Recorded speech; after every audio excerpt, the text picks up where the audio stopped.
Welcome to this week's Tidal Flooding Talk. Nice to be with you. Our main host, Joe Martucci, a little under the weather. I think it's the first time, Palma, that he's been, we have missed an occasional episode, but he's the rock. He's the one who's always here. So we'll do our best, my co-host, Palma, Shiles, and myself, to bring you through this week's edition of Tidal Flooding Talk, a little conversational episode with Palma and myself. How you doing in this start of meteorological summer? We're into the month of June already.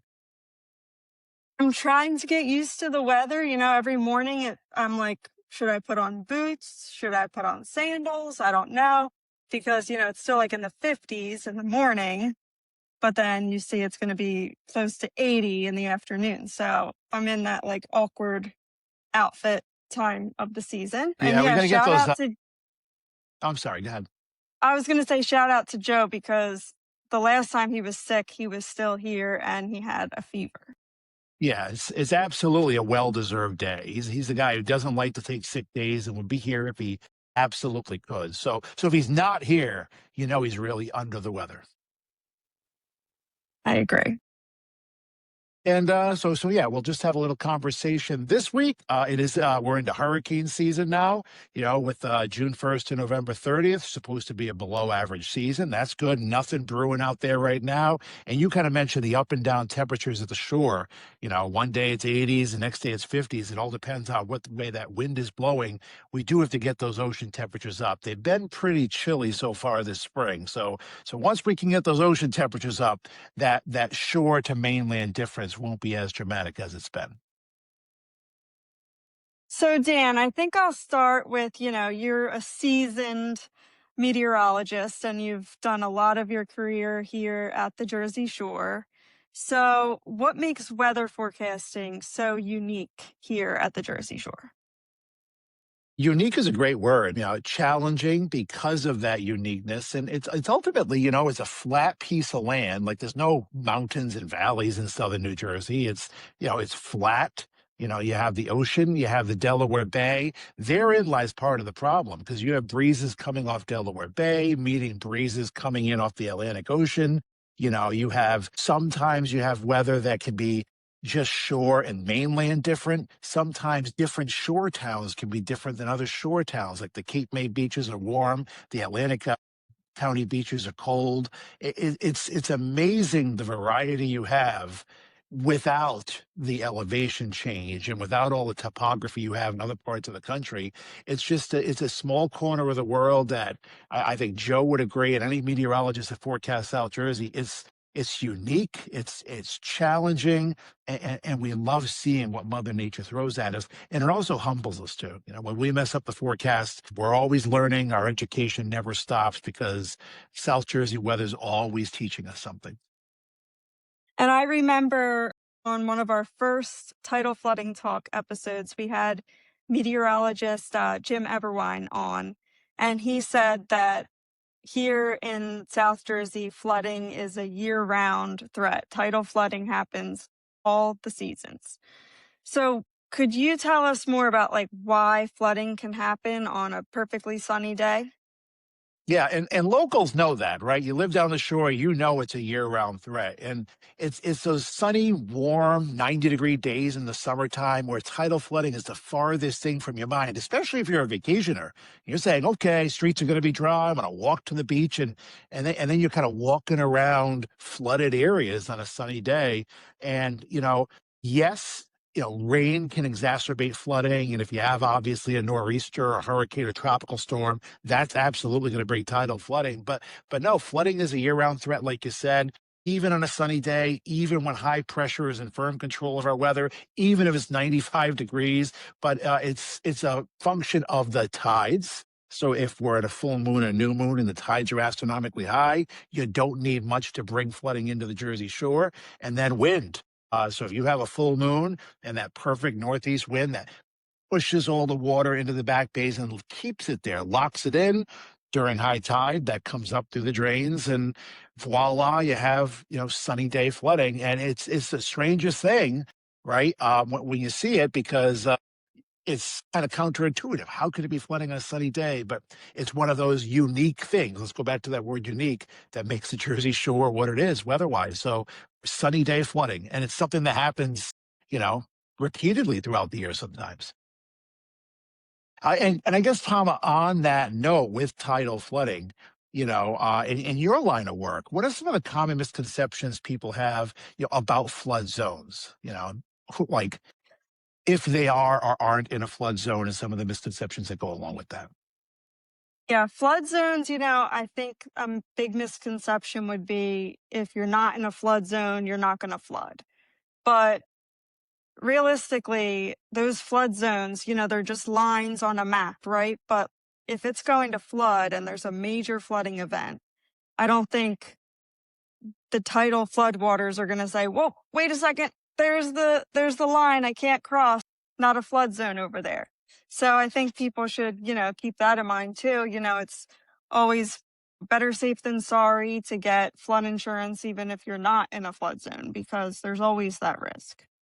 And weather forecasting isn't perfect. So I mean, you can sometimes, be in a flood zone or just outside a flood zone, but the forecast turns out to be, the flooding turns out to be worse than forecast. And, that flooding exceeds expectations. And then bam, you're not in a flood zone, but you are flooding. And absolutely. So homeowners, like especially along the shore, they're improving their properties, they're starting a project, they're playing defense, they're doing what they're supposed to be doing. What should they do before, undertaking some of these projects?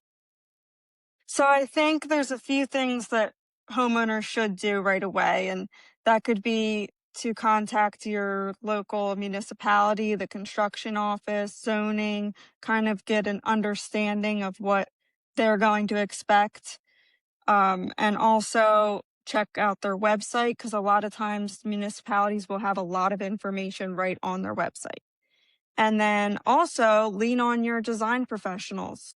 Architects, engineers, they are typically very well versed in what the rules are and how the process goes. And lastly, I would say do your homework before you hire a contractor. There's ways you can do your research, check to see if they're licensed. You can call the DCA or the Division of Consumer Affairs and find out if there's any complaints against that contractor.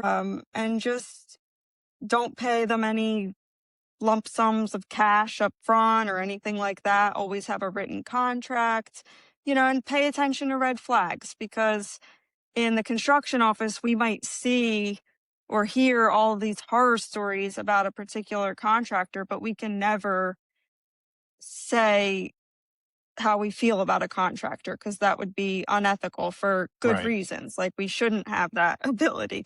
But that's why it's so important for the homeowner to do their own research. And I guess, we're in summer season, busiest season, hands down at the Jersey Shore. Is summer the busiest season for home improvements and projects, or is that more done in the shoulder seasons, before and after the peak summer season? So I guess Yeah, what's I your would busiest time say of year? so right now is extremely busy with people finishing projects before the summer and then also starting new construction and demolitions because a lot of the shore towns have moratoriums for demolitions. So in Margate it's June 15th. So everyone's hurrying up to get those places knocked down and that's where we are. So Okay. yeah, And I very guess, busy right now and then it'll get busy in the fall too. So okay. It's your busiest time of year, but is summer your favorite season? I think a lot of people, summer's probably the number one answer, but at the Jersey Shore, what is your favorite time of the year? Work aside, what's your best time of the year to be, you know, enjoying everything the Jersey Shore has to offer? yeah, I mean, I think that there are benefits all year round, different ones, of course, but I would say I really do like spring and fall. I do like summer as well, but sometimes it's just too much. You How like about you at you, least Dan? What do you think? You strangely left winter out of the conversation. That was the only season you did not mention, and probably for good reason. And I think most people probably aren't a fan of winter. I loved winter at the Jersey Shore. I like the quietness and just the beach in the wintertime. I find mystical, the fog, and sometimes you got ice and slush and the snow at the shore. So it's not my favorite season, but I think winter does have its merits as well. But I think most people probably would do exactly what you said. it's year round, but I'm going to focus on spring, summer, and fall. My favorite's fall. I love, like, the months of October and November at the shore. The water is still fairly warm. The beaches are emptier. The fall crispness is in the air. So October and November were always my wheelhouse months to enjoy. I agree. I love, hoodie season, sweaters, boots. I like that. So, All right. Well, we're going to take a break. Me, Palma, Shiles, myself will be back with part two. We're only doing two parts today. Quick break, and we'll be back to continue our conversation and wrap things up here on this week's Tidal Flooding Talk. Thanks to the New Jersey Coastal Coalition, your flood insurance bills are lower and your streets safer from the reality of flooding. Since beginning in 2013, we build more resilient shoreline communities. Our member towns develop and share in best practices that anticipate future concerns and create flooding solutions. From our town-specific free web app for flooding information to our weekly Tidal Flooding Talk show, we focus on flooding 24/7. Visit www.njcoastalcoalition.com for more. hello and welcome back. You are watching Tidal Flooding Talk. We are brought to you by the New Jersey Coastal Coalition, and we would like to remind our viewers that floods happen all over. Think you're not at risk? Floods happen in every U.S. state and not just in high-risk zones. Even a few inches of water can cause thousands of dollars in damage. Check your flood risk at FEMA.gov and stay informed. And good advice. You're back on this week's Tidal Flooding Talk with my co-host Palma Shiles and myself. And Palma, I always say, I'm a meteorologist, and I always say weather affects everything we do, what we're going to wear, what we're going to do today. And, in my small world, I think there's some merit to that. And I wanted to ask you, does weather influence property decisions? Is it something that goes into, what you do and what people do to try to improve their homes? Yes, I think it absolutely influences property decisions. And, there are a lot of ways that you can help protect your home from flooding or at least reduce some flooding, elevating your home to the proper elevations. And even like small things like deciding on your landscaping plan. The more landscaping you have, the more it can absorb rainwater. So I think there's a lot of small and bigger ways you can make good decisions about improving your property. And in undertaking some of these improvements, no one likes regulations. And some people think, some towns, and not naming any specifically, are overregulated or just don't like dealing with them. But why do they exist? And why sometimes are there, a strict, I don't want to say a strict set, but a thorough set of regulations in flood prone communities that we have many of up and down the Jersey Shore? Yeah, well, I didn't really get to see the big change. Actually, I started working in the construction office right after Superstorm Sandy. Yeah. So it was literally like, I feel like when a big change happened. So I saw it happen, but I didn't really see what it was like before that. But a lot of the times these regulations happen because it's like from lessons learned from Sandy and all the homes that were flooded, and FEMA came in and said these homes need to be built higher. Yeah.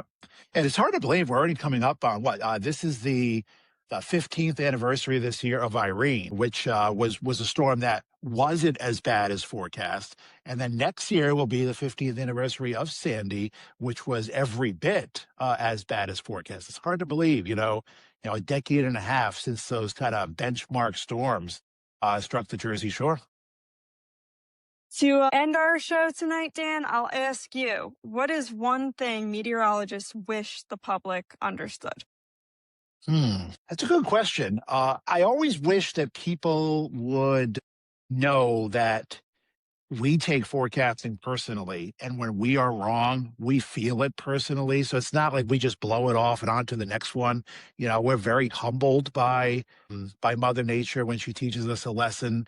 We want to know why we got it wrong, and especially in the summertime when people are planning, graduations and weddings and beach days and family reunions. There's so much stuff around our forecast, and if we get it wrong and mess up someone's plan, we feel it and we feel bad, and we take a lot of pride in trying to get the forecast right. So just know that when we don't, you know, it affects us. It hurts us too. And, with especially with criticism these days, it's, we hear a lot of complimentary stuff, but we also take the criticism to heart as well. So meteorologists feel your pain when a forecast doesn't go the way we think it's going to go. Well, I thank guess you, Dan. And that's our quick show this evening. We hope Joe Martucci is back soon. We always do that. One thing we can't stop talking about. I had a really good one for Joe because there's a new map I've seen all over Facebook recently, like circulating North, Central, South Jersey, and and it had just a shore category this time too. So it had North, Central, South Shore. I wanted his take on that, but I'll save that for when he is back with us in the coming weeks. And we definitely, speaking of forecasting, forecast him a speedy recovery and hope he's back with us soon. Thanks for joining us. Good night, everyone.